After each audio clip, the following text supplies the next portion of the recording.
का लौटा बचपन। रश्मि की सास उससे बहुत काम कराती थी और वो इस बात से बहुत परेशान हो गई थी। एक दिन सास कहती है, बहू, रसोई का काम खत्म हो जाए तो मेरे कमरे में आ जाना, कमरे की सफाई करनी है। ये कहकर सास वहां से चली जाती है। ये सासू माँ भी ना एक के बाद एक काम देती ही जाती है, जैसे कि मैं कोई बोतल से निकली हुई जिन हूँ। रश्मि अपनी सास के कमरे में जाती है और स्टूल पर चढ़कर अलमारी से सामान निकाल रही होती है।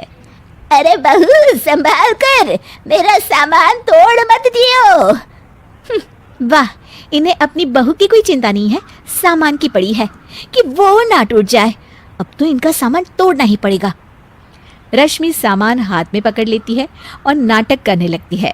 सास ये देखकर घबरा जाती है। अरे बहू, मेरा सामान बचाकर कहीं गिर न जाए। हाँ हाँ मम्मी जी, नहीं गिराऊंगी आपका सामान। रश्मि का सच में बैलेंस बिगड़ जाता है। अरे मेरा तो सच में बैलेंस बिगड़ रहा है। रश्मि स्टूल से नीचे गिर जाती है और उसका सर बेड से लग जाता है। रश्मि के सर में दर्द हो रहा होता है। वो बेहोश नहीं हुई होती है, लेकिन वो आंखें मूंद कर पड़ी रहती है। ये देखकर उसकी सास घबरा जाती है। अरे बहू, ठीक तो है ना? तू बोलती क्यों नहीं बहू? ये अच्छा मौका है, बेहोशी का नाटक कर लेती हूँ, काम से तो बच जाऊंगी। सास रश्मि को बेड पर लेटा देती है और अपने बेटे सूरज और डॉक्टर को फोन करती है। वे दोनों कुछ ही देर में घर आ जाते हैं। सर पर चोट आने की वजह से ये बेहोश हो गई है। मैं कुछ दवाइयाँ लिख कर देता हूँ, ये मंगा लीजिएगा। उफ, वो ठीक हो जाऊंगी तो फिर से काम करना पड़ेगा। क्या करूं? अरे हाँ, ऐसी तरकीब निकाली है जिससे काम भी नहीं करना पड़ेगा और मेरी प्यारी सासू माँ को भी सबक सिखाने का मौका मिल जाएगा। डॉक्टर चले जाते हैं और रश्मि होश में आती है। तब वो बच्ची बनकर याददाश्त खोने का नाटक करने लगती है।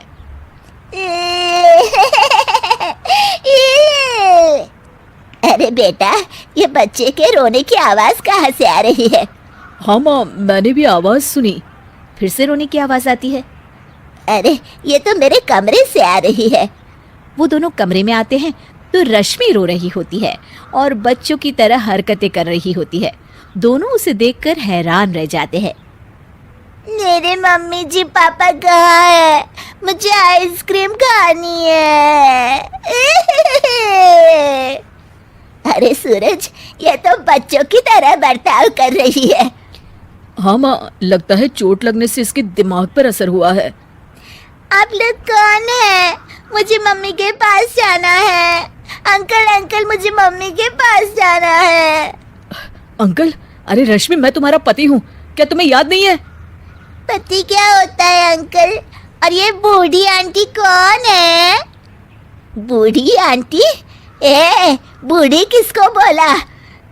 बूढ़ी को बूढ़ी नहीं बोलूंगी तो क्या बोलूंगी? तुझे तो अभी बताती हूँ मैं। बूढ़ी आंटी, गंदी बूढ़ी आंटी, गंदी बूढ़ी आंटी। मैं कल ही डॉक्टर के पास लेकर जाता हूँ रश्मि को। अगले दिन सुबह रश्मि की सास सारा काम खुद करती है और ये देखकर रश्मि को बड़ा मजा आ रहा होता है। अरे वाह, इस नाटक में तो बड़ा ही मजा आ रहा है। चलो थोड़ी और सेवा करवाते हैं सासू माँ से। आंटी, मुझे ना भूख लगी है। अरे इतनी देर से मेरा सर खा रही है, तेरी भूख नहीं मिटी। अब क्या खाना है तुझे? मुझे चॉकलेट शेक पीना है। अरे मुझे नहीं आता चॉकलेट वाकलेट शेक बनाना। मुझे चॉकलेट शेक चाहिए, मुझे चॉकलेट शेक चाहिए। अच्छा, मेरी माँ चुप हो जा, लाती हूँ बनाकर चॉकलेट शेक। रश्मि अपनी सास से खूब काम करा रही होती है और अपने नाटक का जमकर फायदा उठा रही होती है। रश्मि पूरे घर को बार बार गंदा कर देती है और उसकी सास बार बार सफाई कर रही होती है। ए बहू, तुझे समझ में नहीं आ रहा? कितनी बार कहा है कि एक जगह बैठ, अभी एक थप्पड़ लगाऊंगी तुझे। रश्मि रोना शुरू कर देती है। अरे अच्छा बाबा, माफ कर दे, मत रो। तुझे जो करना है कर, पर रो मत मेरी माँ। रश्मि अपनी सास की नाक में दम कर देती है। कुछ देर बाद सूरज फिर से डॉक्टर को लेकर आते हैं और डॉक्टर पूरी तरह रश्मि की जांच करता है। मुझे लगता है कि इनको हॉस्पिटल में ले जाकर स्कैन करना होगा, तभी कुछ पता चल पाएगा। बाप रे, मर गई। ये तो हॉस्पिटल ले जाने की बात करने लगे हैं। नहीं नहीं, मुझे हॉस्पिटल नहीं जाना। नहीं नहीं, मुझे हॉस्पिटल नहीं जाना डॉक्टर अंकल, गंदे अंकल, मुझे नहीं जाना। डॉक्टर तभी एक इंजेक्शन निकालते हैं और रश्मि को लगाने जा रहे होते हैं। नहीं नहीं, मुझे इंजेक्शन मत लगाइए डॉक्टर, मुझे इंजेक्शन से बहुत डर लगता है। मैं तो नाटक कर रही थी, मैं बिल्कुल ठीक हूँ। डॉक्टर और रश्मि की सास और पति एकदम दंग रह जाते हैं और रश्मि के इस नाटक का हो जाता है दी एंड।